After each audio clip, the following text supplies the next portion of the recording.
ها دا موږ سره ډېر مزیدار بون دی هیومرس. اچھا دې ته هیومرس ولې وایي؟ په دې پورې موږ کله سوچ نه دی کړی. دا خاندي ښه ځکه چې دې خاندي ښه. نو هیومرس دې د ټیپیکل لانګ بون and the only bone of the arm region. صحیح شو کنه ښه. داسې کار دی چې دا کوم موږ سره دی دا موږ سره ټیپیکل دی نو موږ ته پته ده چې دغه به یو ډایفیسس وي دوه به دغه اپیفایسس وي. دا موږ ډیوایډ کړی دی په دوه اینډ سره یو پروکسیمل اینډ دی یو ډیسټل اینډ دی. پروکسیمل اینډ چې کوم دی ارټیکولیټس وذ د pectoral girdle او دا چې کوم دی موږ سره ارټیکولیټس وذ د forearm region چې کوم موږ سره دغه د ریډیوس او ulna ده. صحیح شو ښه. Now the proximal end has one articulating surface چې کوم ته موږ وایو head of the humerus. دا head of the humerus به موږ سره articulation کوي with the glenoid fossa of the scapula او دې به یو joint جوړي هغه ته وایي glenohumeral joint. د glenoid fossa د په وایي. صحیح ښه. Just below the head of the humerus موږ سره د ridgy like appearance دی. دې region ته چې کوم دی ته وایي anatomical neck of the humerus. صحیح شو. anatomical مطلب لکه دا anatomy wise د دې neck دی. دویم د دې یو بل neck دی just below دغه د لاین هم په دیواله د مشرانو بزرګانو په لاین والے. This is the surgical neck of the humerus. Surgical neck دی ته کوي because this is the most prone area of the surgical site. دې کې چې کوم دی موږ سره fracture ډېر په اسانه کېږي نو ځکه د surgical neck. صحیح شو. ښه. Now the proximal end have two tubercles. یو غټ tubercle یو وړوکی tubercle. وړوکی ته lesser tubercle وایي غټ ته greater tubercle وایي. And these two tubercles are the sites for the attachment of our rotator cuff muscles. Four muscles the sits muscle هغه چې کوم دی د attachment کوي. صحیح ښه. په دې greater tubercle باندې درې facets دي چې کوم بره دی superior facet, middle facet, inferior facet. صحیح شو. اوس په دې باندې به کم مسل اٹیچ وي نو دغه به موږ سره اٹیچ وي supraspinatus, infraspinatus, teres minor او دغه به چې کوم دی موږ سره subscapular. صحیح شو. دا زموږ چې کوم دی proximal end شو. اوس د دې دوه tubercle په منځ کې یو لار غونډه کې جوړه ده which is known as a groove or a sulcus. دې ته وایي intertubercular groove یا bicipital groove یا bicipital sulcus. Intertubercular وته ځکه وایي because this is the groove between two tubercles او bicipital وته ځکه وایي because the biceps muscle چې کوم long tendon دی that passes through this sulcus نو ځکه دې ته وایي bicipital groove. اوس چې دا groove کته راځي کنه نو دا کنټینیو کیږي دا چې کوم lesser tubercle دی دا موږ سره continuation دی نو دی یو lip جوړي د tubercle د intertubercular groove نو دې ته وایي موږ سره medial lip او دا چې کوم موږ سره د greater tubercle نه راغلي دی ته وایي lateral lip. نو medial lip چې کوم دی د سره ځان له یو attachment دی د muscle.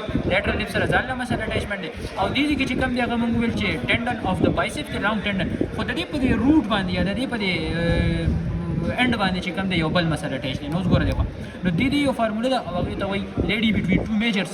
نو چې کوم lateral دی هغه سره pectoralis major چې کوم medial دی هغه teres major muscle او چې کوم بالکل end of the bicipital groove دی دې کې موږ سره یو مسل اٹیچ دی او هغه ته وایي latissimus dorsi. ٹھیک شو. ها. Now د دې بون چې کوم دی موږ سره درې borders دي او درې چې کوم دي surfaces دي.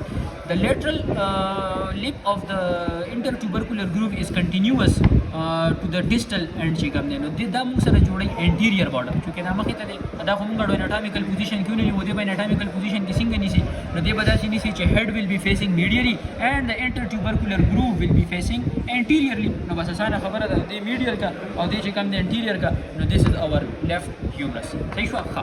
Now the lateral lip of the bicipital groove is continuous through the anterior surface which marks our anterior border.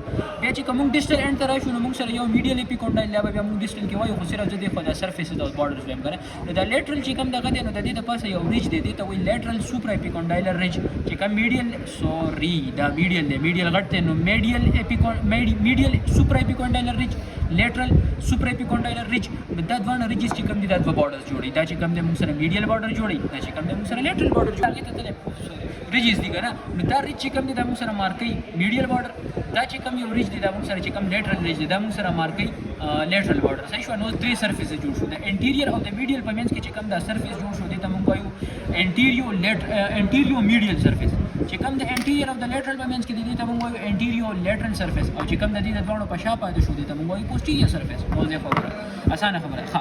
دغه د شکار دی کنه چې دا کوم lateral lip دې موږ سره د فراغله دی یو tuberosity ده دغه دا موږ سره deltoid tuberosity ده دی بونز کې ډېر مزیدار ښکاري. ها دا deltoid tuberosity ده بالکل خدای لګ lateral ده. صحیح شو کنه. اوس د دې زی په برابر باندې خو چې لګ medial راشي نو دې کې یو بل tuberosity ده او کسدي هغه اوس نخ کاری او پته نشته چې څنګه چې بس یو بل زیره او هغه is the attachment site for another muscle which is called coracobrachialis muscle. The deltoid tuberosity is the insertion site of the deltoid muscle, and this site is the insertion point of coracobrachialis muscle. دویمه خبره دیکھو یو groove راغلی دا وګوره دا یو groove ته شوی دی. This groove is also called as a radial groove because the radial artery grooves around this area. نو ځکه دې ته وایي radial groove. ها دویم چې کوم دی اوس راشه وایي distal end ته. نو distal end کې اوس څنګه چل دی؟ distal end چې کوم دی موږ سره دغه شوی دی expanded end دی. په دې کې چې کوم دی موږ سره دوه articulating surfaces دي، دوه چې کوم دی موږ سره epicondyles دي.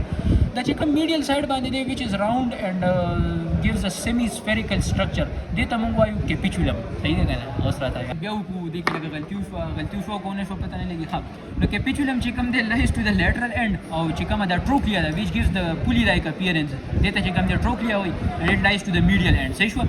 just side to these two articulating surface موږ سره یو چې کوم دی epicondyle دی خو دی چې کوم دی medial epicondyle وایي او چې کوم دی خو دی هغه ته lateral epicondyle وایي. نو medial epicondyle prominent دی، lateral epicondyle less prominent دی، but the lateral supracondylar ridge چې کوم دی هغه more prominent دی او the medial supraepicondylar ridge چې کوم دی less prominent. الټه دی epicondyle زیات په medial باندې prominent دی but the ridge چې کوم دی is more prominent over the lateral end. صحیح شو؟ ها now you have here three fossas, one articulating surface, two epicondyles and three fossas, two on the anterior side and one large fossa on the posterior side. چې کوم anterior side دی capitulum لپاره چې کومه fossa ده دا موږ سره radial fossa ده.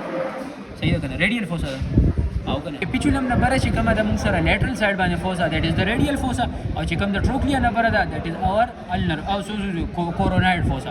coronoid اسی دې ته ulnar fossa ویل کېږي. coronoid fossa دې ته ولې radial fossa وایي because چې کله موږ arm flex کوو دا والا ما forearm می flex کو نو چې کله می forearm flex کو نو زما چې کوم radius دی هغه به occupy کوي دا یو fossa radial fossa او چې کوم زما ulna ده هغه به occupy کوي coronoid fossa. ها نو چې کله زموږ لاس نارملی په extended حالت کې دی نو زما دی خو چې کومه تاسو سره ulna ده ulna چې کوم دا هغه به occupy کوي دا larger fossa which is called the olecranon fossa. دا یو ډېر مزیدار نوم دی olecranon fossa. ها نو د دې سره muscles attached دي epicondyle سره but that we will study in our forearm compartments of the muscle. نو فعلا د پاره هم دغه باقي چې کوم دی کې څه نشته واخر دا ونه